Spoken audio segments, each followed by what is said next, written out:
पश्चिम बंगाल में सियासी तूफान थमने का नाम नहीं ले रहा। पूर्व सीएम ममता बनर्जी की पार्टी टीएमसी में बड़ी टूट हो गई है। 58 बागी विधायकों ने न सिर्फ पार्टी छोड़ी बल्कि उन्होंने एक नई पार्टी का गठन कर दिया है। यानी बंगाल में मुख्य विपक्षी पार्टी बदल गई है। इस खबर के सामने आते ही हड़कंप मच गया। बंगाल में भी महाराष्ट्र वाली कहानी दोहराई जा रही है, जिसके बाद ममता बनर्जी भी एक्शन में आ गई है, जिससे राज्य में राजनीतिक घमासान बढ़ता जा रहा है।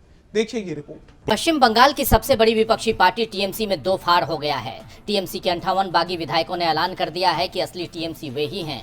इन 58 विधायकों ने मुख्य विपक्षी दल का दर्जा और नेता प्रतिपक्ष का चुनाव खुद करने का फैसला कर लिया, जिसके बाद ममता बनर्जी की टीएमसी के अस्तित्व पर खतरा मंडराने लगा है। जी हां, पश्चिम बंगाल की सियासी तस्वीर इस वक्त महाराष्ट्र के जैसी ही दिख रही है। शिवसेना और एनसीपी की तरह टीएमसी में भी बड़ी टूट हो गई है। बागी विधायकों ने राज्य के विधानसभा अध्यक्ष रथिंद्र बोस से मुलाकात की।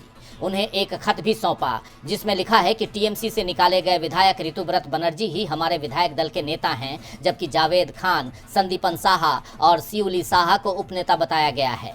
वहीं अखरुज्जमा को चीफ व्हिप बनाया गया है। इस खत में ऋतुव्रत बनर्जी को विपक्ष का नेता करार देने की मांग विधानसभा स्पीकर से की गई।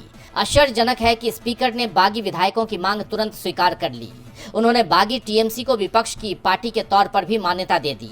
लेकिन चौंकाने वाली बात यह है कि बागी गुट ने ममता बनर्जी को अब भी पार्टी अध्यक्ष बताया है, जबकि अभिषेक बनर्जी का नेतृत्व और विधायक दल से जुड़े फैसलों को मानने से उन्होंने इनकार कर दिया है। जिसके बाद कहा यह जा रहा है कि बीजेपी के इशारे पर ये विधायक ममता बनर्जी को कमजोर करने की कोशिश कर रहे हैं। लेकिन पूर्व सीएम और टीएमसी की प्रमुख ममता बनर्जी ने भी पीछे हटने से इनकार कर दिया है। उन्होंने भी तुरंत एक्शन लिया और पार्टी की सभी इकाइयों को भंग कर दिया, जिसकी जानकारी देते हुए टीएमसी ने एक्स पर लिखा है। गहन विचार विमर्श के बाद ये फैसला लिया गया है कि पश्चिम बंगाल में अखिल भारतीय तृणमूल कांग्रेस की सभी समितियां, साथ ही इसके सभी फ्रंटल संगठन तत्काल प्रभाव से भंग माने जाएंगे। पार्टी हर स्तर पर आत्मनिरीक्षण, प्रदर्शन की समीक्षा और संगठनात्मक मूल्यांकन का एक व्यापक अभियान शुरू करेगी। इस प्रक्रिया के निष्कर्षों के आधार पर मुख्य संगठन और सभी फ्रंटल संगठनों की संगठनात्मक संरचना का पुनर्गठन किया जाएगा और उचित समय पर इसकी घोषणा की जाएगी। यानी टीएमसी अब संगठन के ढांचे को पूरी तरह से फिर से खड़ा करने में जुट गई है, ताकि मौजूदा चुनौतियों से निपटा जा सके।